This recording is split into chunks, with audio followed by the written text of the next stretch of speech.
Hey, it's Chris with CT Golf Reviews. Today we're playing Gainfield Farms Golf Course in Southbury, Connecticut. Let's get out there and play.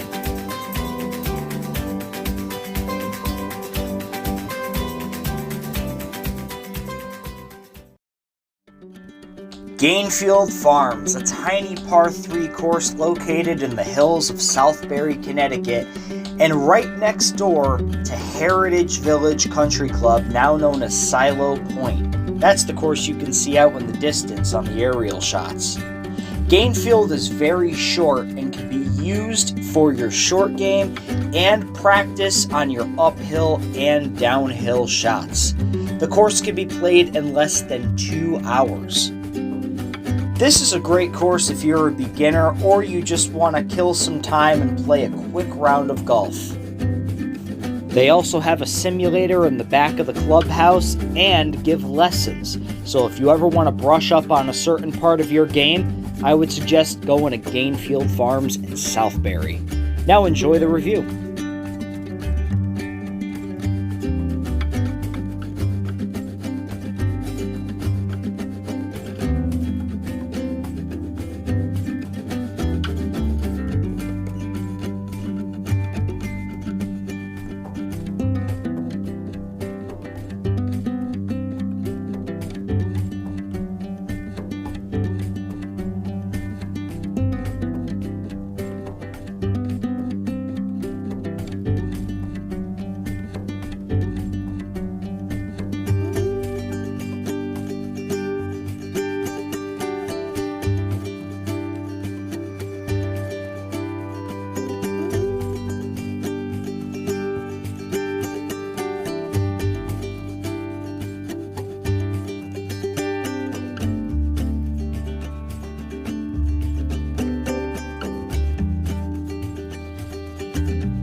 That was hands down the best first shot I've ever had on this channel, and I will argue any opening shot on any video.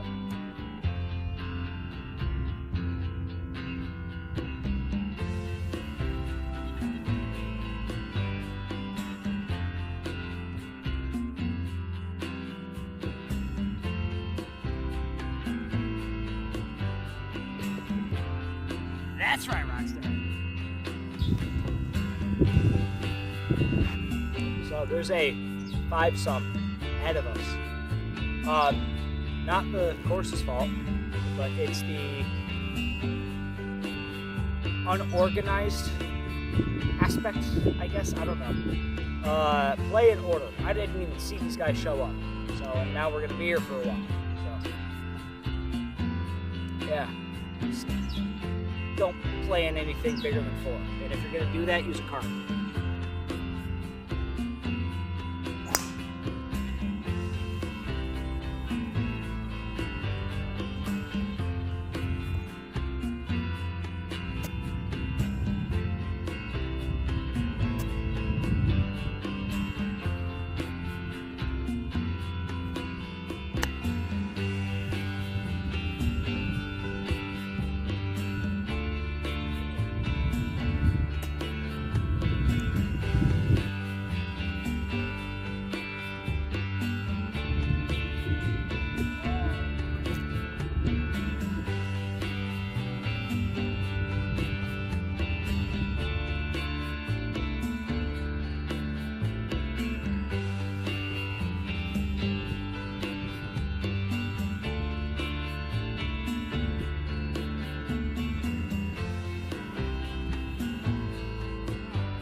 This is a really pretty hole. And you know, it's like the one thing that I don't like about doing courses before the leaves are on the trees, because I'm pretty sure this gets so much prettier when there's leaves and like flowers and stuff.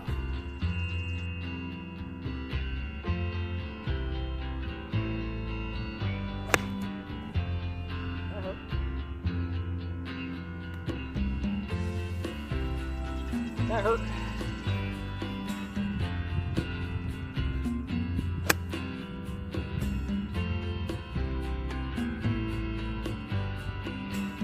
yards on the green. Now, will this be number 2 for the green? Let's find out.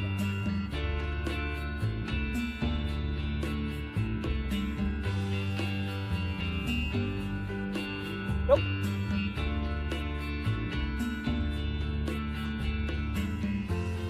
That's a shame too, because that second shot was like damn near perfect.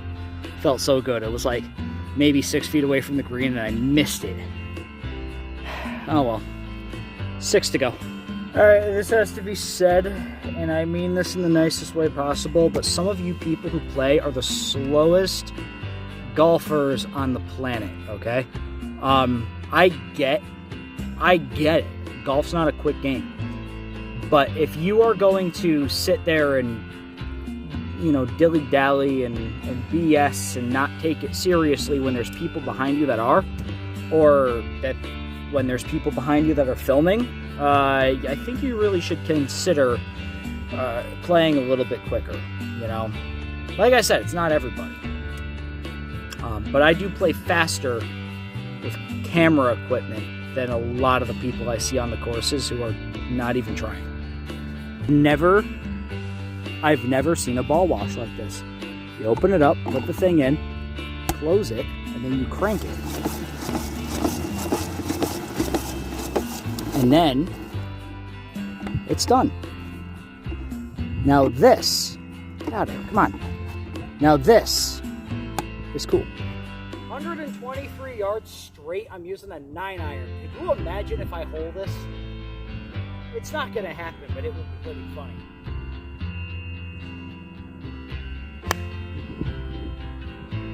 I don't want to be that guy, but yeah, those are the guys that are causing all of this backup. I should have been almost done by now.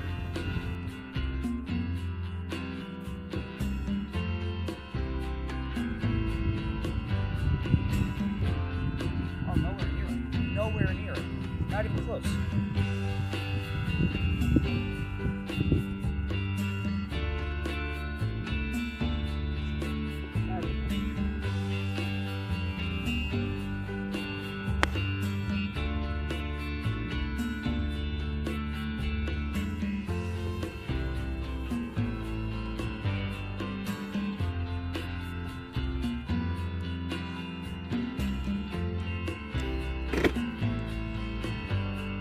Moral of the story, kids, is don't go on a course if you're going to hold up the game and not take it seriously. And make sure you yell for.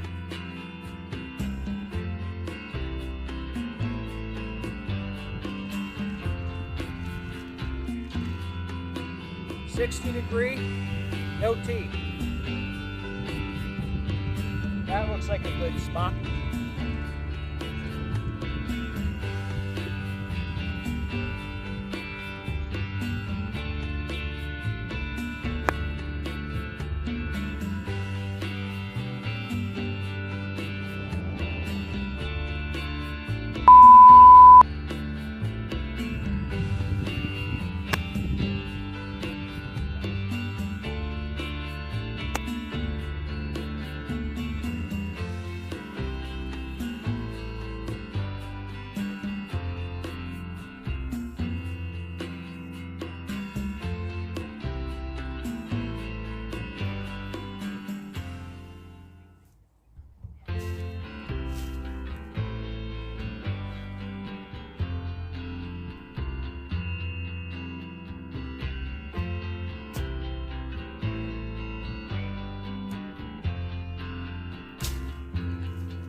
Well, we're just about to approach the last hole, and I've got my scores in my head right now, and I'm just a little annoyed, I guess you could say, because I should have been done with this course 30 minutes ago. Courses, you really got to follow up with the people on your course and, you know, deal with slow play. This is bad, you know? So... but I got the scores in my head, so I'll be reviewing right after we get done with number 9.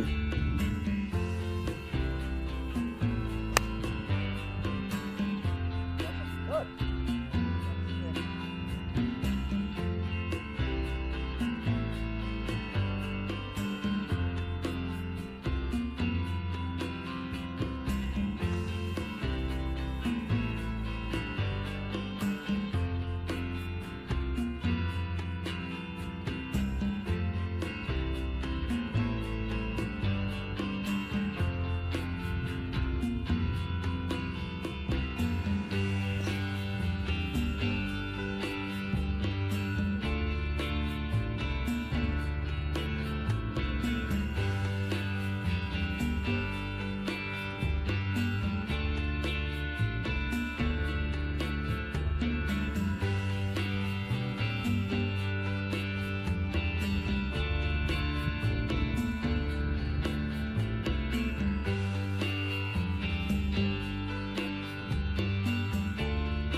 was ever a blacklist for a golf course, that group needs to be on it, and it needs to get around.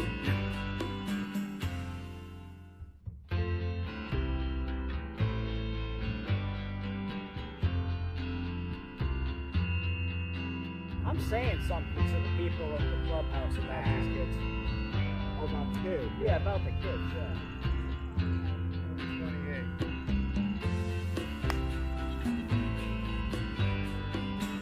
That's short. That's short. Ah, it's on the green. Holy crap. Yeah.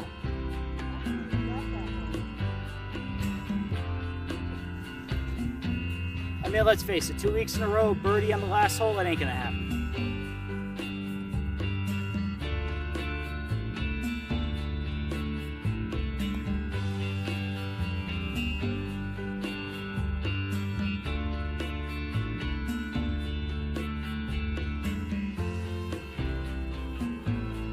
But I will end it the way I started. That's right, Rockstar.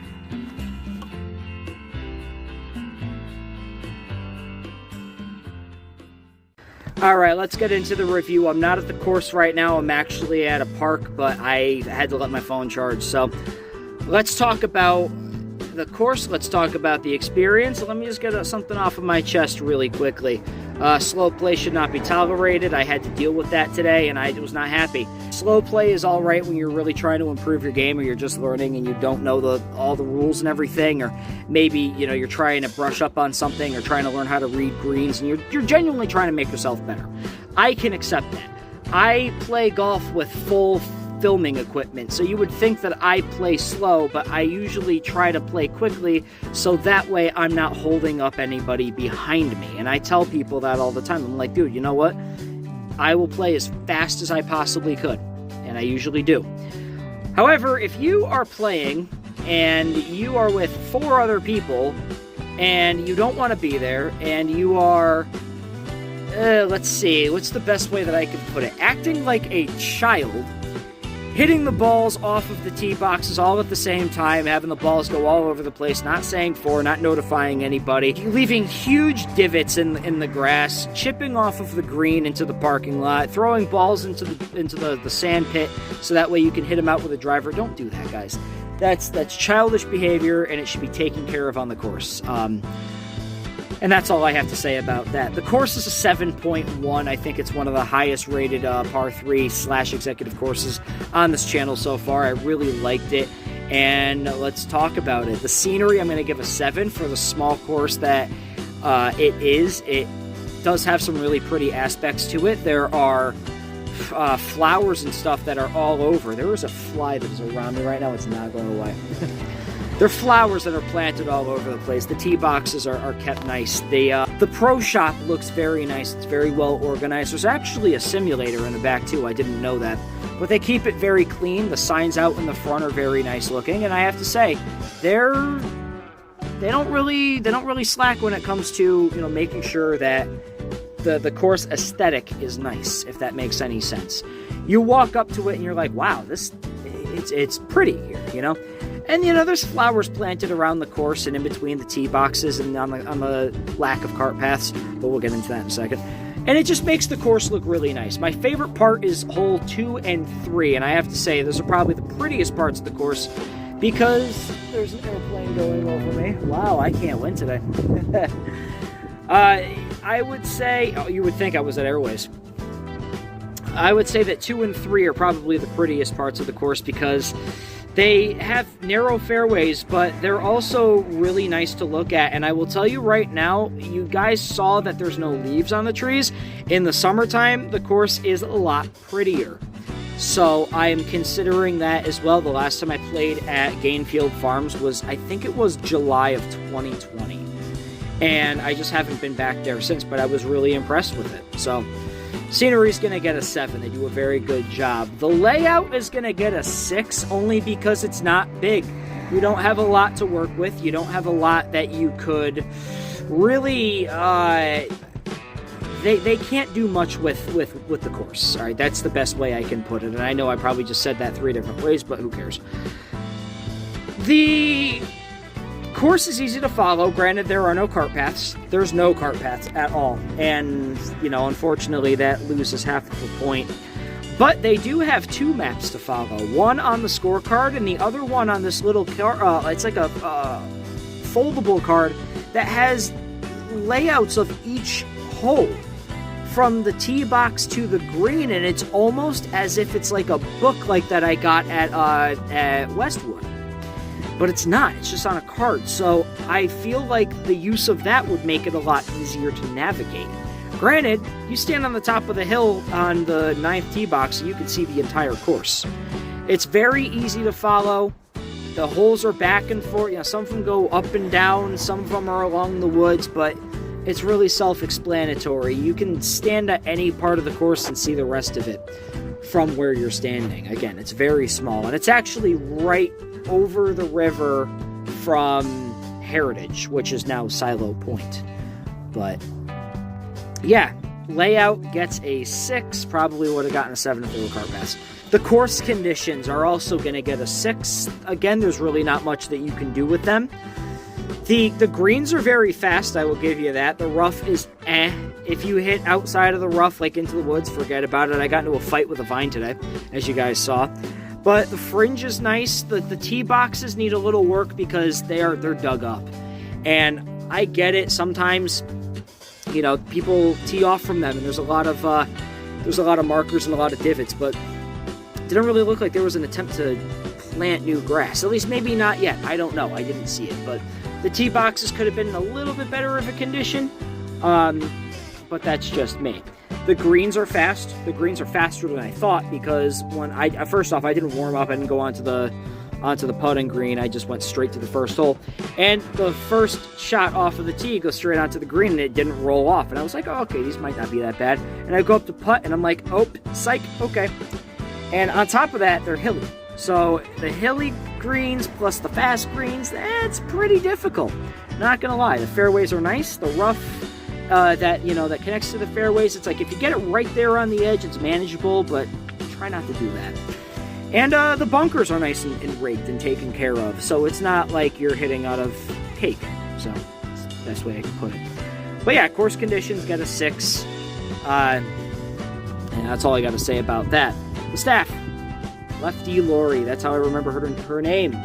Lori, every golf course needs a Lori. She was one of the nicest women I think I've ever met on a golf course. She was happy, she was cheery, she was just excited when I told her what I was doing with the drone, because she asked me what the drone was for, and I told her I do golf course reviews. She just got really excited. She made sure that I got out in time, made sure that I got paid up. We were talking for a little bit about the course and all that, so she was just a really, really happy person, and her smile was contagious, and I feel like my experience at the course was a lot better because of her. So, yeah, Lori, you have won the staff an 8. And Lori's the only person I met at the course that day. Or, in general. She's the only person that I met who works there. So, if one person can get an 8 for the entire staff, then you know that you're doing a good job. But I really highly suggest if you ever play at this course, talk to Lori. She's the best. So, and I hope she got this email. Lori, I hope you're watching this, because you are awesome. So guys, the course isn't that difficult at all. It's a really easy course to navigate, really easy course to play. It's just like I said, the greens are fast. If you're a beginner, if you want to work on your short game, if you want to work on shots up and downhill, I would suggest going to Gainfield Farms in Southbury, Connecticut. Guys, it's a 7.1. Great score as far as my scale goes. And I would play there again if I was ever given the opportunity. Hands down, absolutely, I'd go and play there again. It's a great course. Guys, I hope you liked the video. I'm Chris with CT Golf Reviews, and I'll see you next week.